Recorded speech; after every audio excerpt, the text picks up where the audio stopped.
What if I told you that one of the easiest maintenance jobs on your car is also one of the easiest ways to create an expensive problem? Every year, thousands of drivers decide to clean their throttle body to fix a rough idle or improve performance. Most of them have good intentions, but many finish the job only to discover their engine now idles worse than before, the check engine light appears, or the accelerator suddenly feels different. The surprising part? In many cases, the throttle body wasn't the problem. The cleaning method was.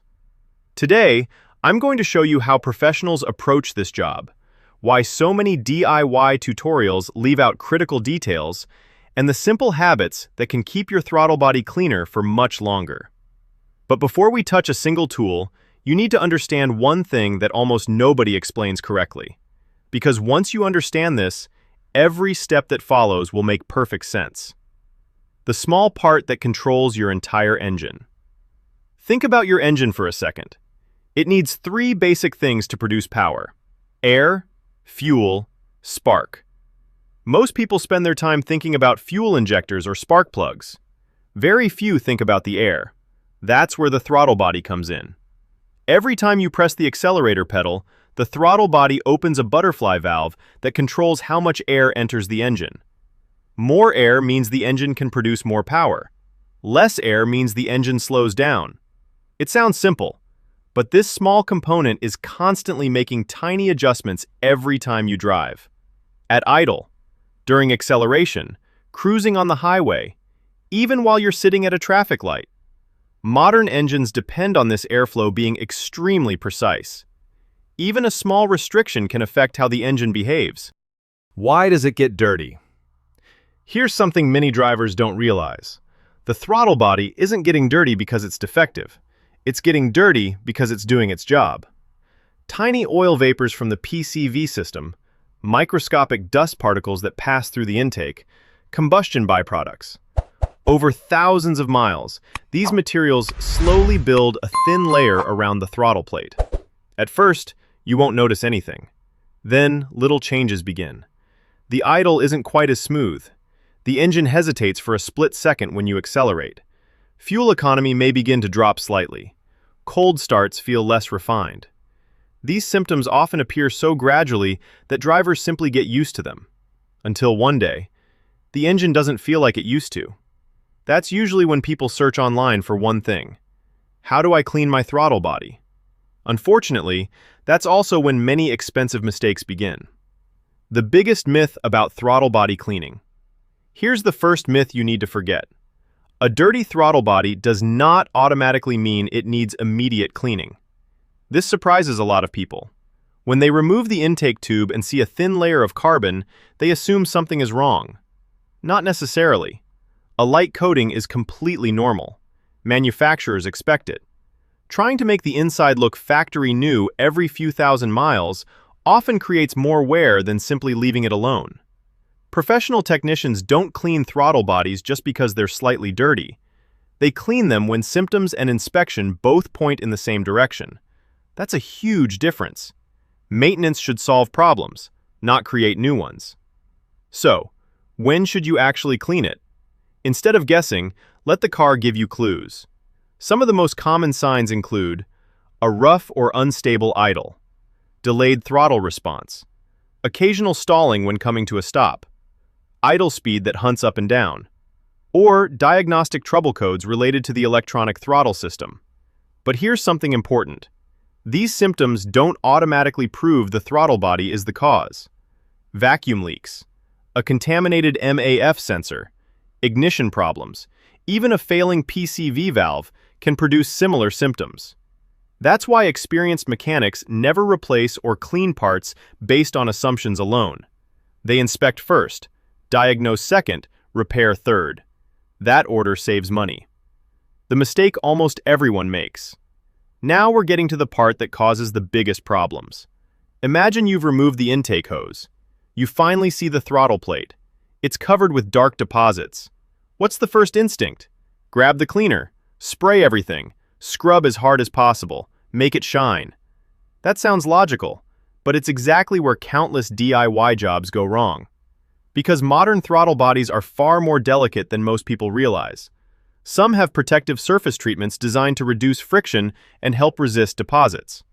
Using the wrong chemicals, the wrong tools, or too much force can damage those surfaces or create issues that didn't exist before. That's why professional technicians follow a completely different philosophy. They don't clean aggressively, they clean precisely. And that one difference changes everything. Before you even pick up a cleaner, there's one question every technician asks first. Why did this throttle body become dirty faster than expected? If you ignore that question, you may end up cleaning the same component again, and again, and again. A restricted air filter, an aging PCV valve, excessive oil vapor, poor maintenance habits. These are often the real reason carbon builds up so quickly. Cleaning removes the symptom. Finding the source prevents it from coming back. And that's exactly what we're going to cover next. Because before I show you the correct cleaning process, you need to know the tools professionals trust, the products they avoid, and the mistakes that can turn a simple maintenance job into a repair bill. Number 2. The professional cleaning method most DIY guides never explain. Before you spray anything, remember one simple rule. The goal isn't to make the throttle body look brand new. The goal is to remove the deposits that interfere with airflow without damaging the precision surfaces that allow it to work correctly. That's a huge difference. Professional mechanics don't clean harder, they clean smarter. And it all starts with using the right tools. What you'll actually need. The good news is that this isn't a job that requires expensive equipment. In most cases, you'll need a throttle body cleaner specifically designed for throttle bodies, a clean microfiber cloth, a soft detailing brush or soft bristle toothbrush, basic hand tools to remove the intake tube, safety glasses and gloves. Notice what's missing from that list.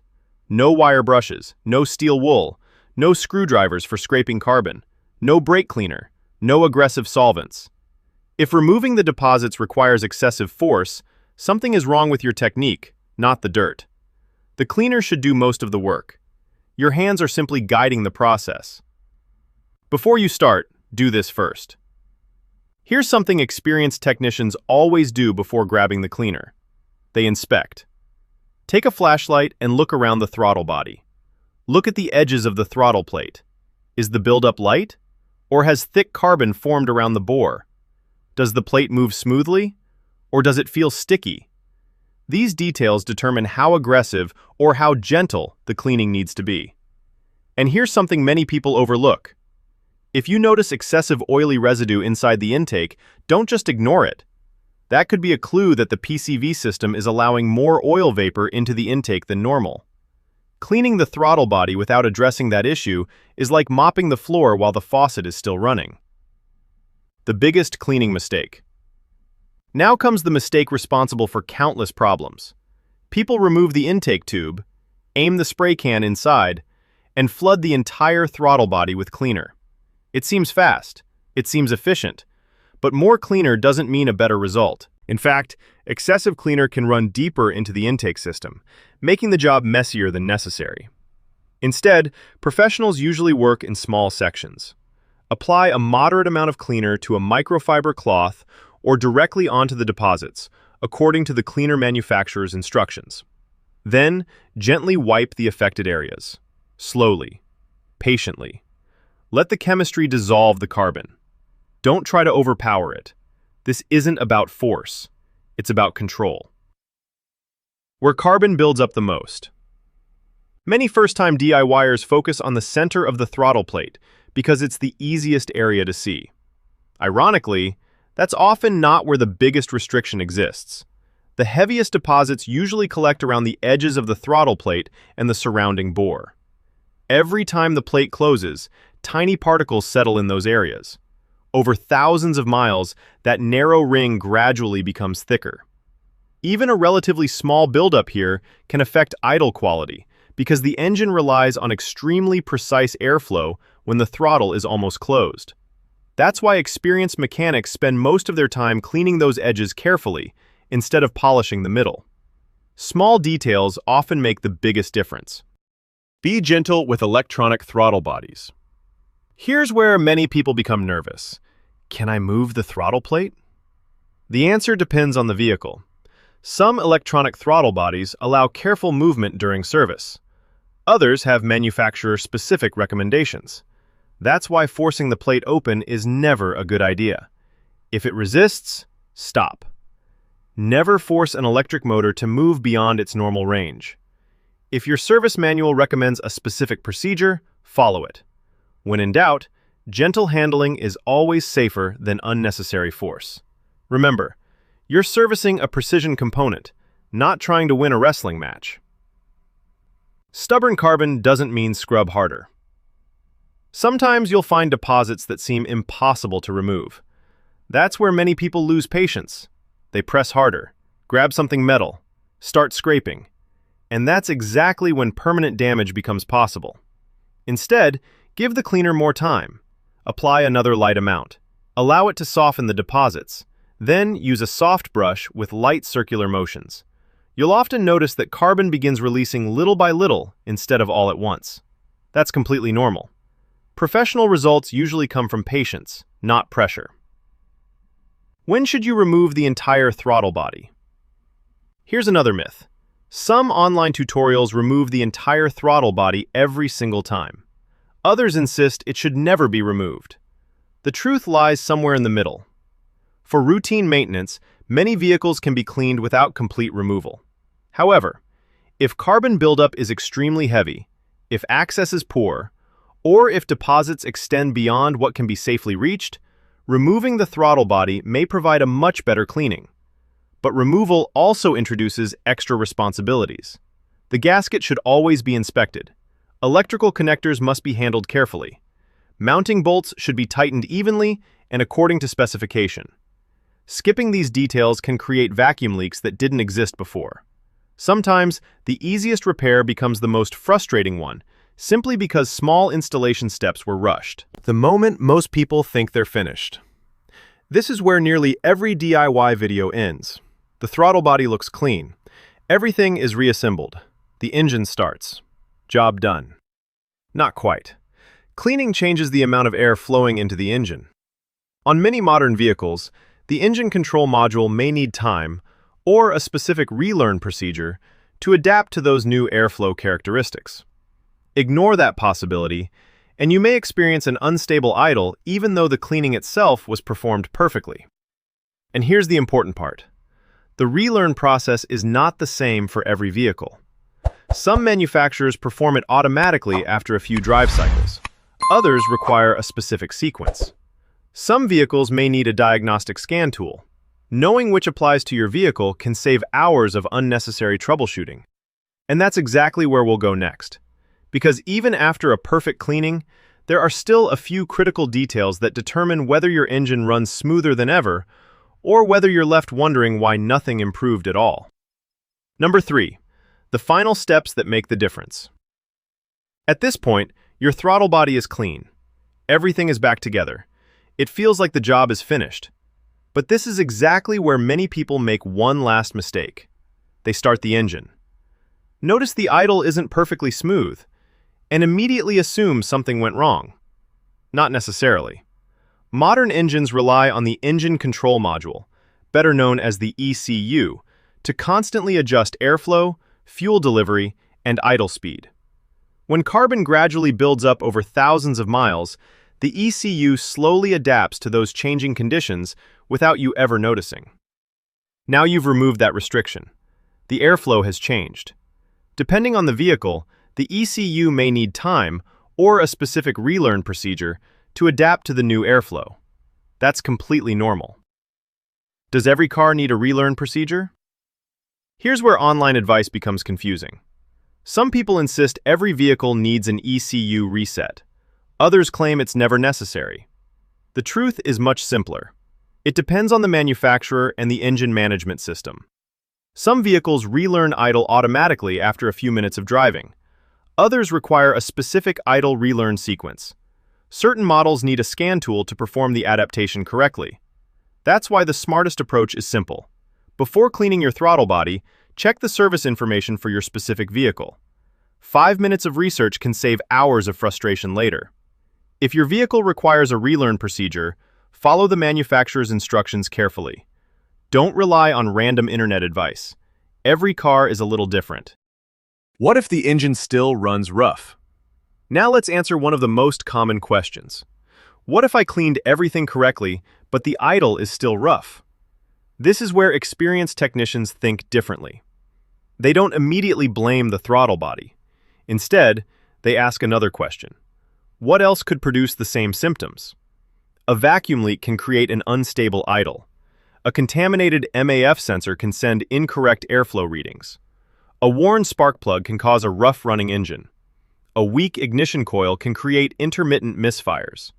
Even a sticking PCV valve can affect idle quality. The point is simple. The throttle body is only one piece of a much larger system. Cleaning it won't solve problems that originate somewhere else. That's why diagnosis always comes before replacing parts. The best mechanics don't guess. They verify. The secret to keeping it clean longer. Now let's talk about something that can save you from repeating this job too often. People usually ask, how often should I clean my throttle body? But that's actually the wrong question. A better question is, why did it become dirty in the first place? Because if you solve the cause, you won't need to clean it nearly as often. Here are the 4 habits that make the biggest difference. First, replace your engine air filter on schedule. A restricted or damaged filter allows more contaminants to enter the intake system. Second, inspect the PCV system periodically. A failing PCV valve can allow excessive oil vapor to coat the throttle body much faster than normal. Third, fix oil leaks instead of ignoring them. Small leaks often become bigger problems over time. And finally, keep up with routine maintenance. Fresh oil, clean filters, and a properly running engine all help reduce carbon buildup throughout the intake system. Prevention always costs less than repair. How often should you actually clean it? There's no universal mileage that fits every vehicle. Driving conditions matter. A car that spends most of its life on the highway may stay clean much longer than one driven every day in heavy stop-and-go traffic. Likewise, engine design, fuel quality, maintenance history, and even climate can influence carbon buildup. Instead of following a fixed number blindly, pay attention to symptoms. Inspect the throttle body during routine maintenance.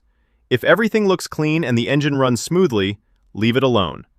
Cleaning a perfectly healthy throttle body just because of mileage isn't good maintenance. It's unnecessary maintenance. Sometimes doing less is actually the smarter decision. The biggest lesson. If there's one thing I hope you remember after watching this video, it's this. Throttle body cleaning isn't about making the inside look shiny. It's about restoring smooth airflow while protecting a precision component. That means using the right cleaner, the right tools, the right amount of patience, and most importantly, understanding why you're cleaning it in the first place. Anyone can spray a can of cleaner. A professional understands what caused the buildup, cleans only what's necessary, and makes sure the problem doesn't come back. That's the difference. Final thoughts. The next time someone tells you to blast the throttle body with cleaner, scrub it until it shines, or clean it every few thousand miles, you'll know better. You'll understand that precision beats force, diagnosis beats guessing, and prevention beats repeated repairs. A few extra minutes spent doing the job correctly can save hours of troubleshooting, and potentially hundreds of dollars in unnecessary parts. That's what real maintenance is all about.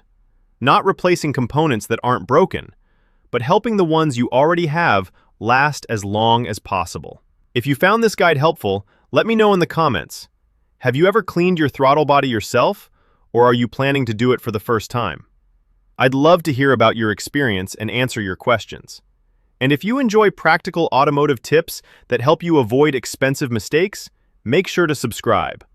Every week, we break down common maintenance myths, explain how modern vehicles really work, and show you simple techniques that can save money while keeping your car running at its best. Thanks for watching, and I'll see you in the next video.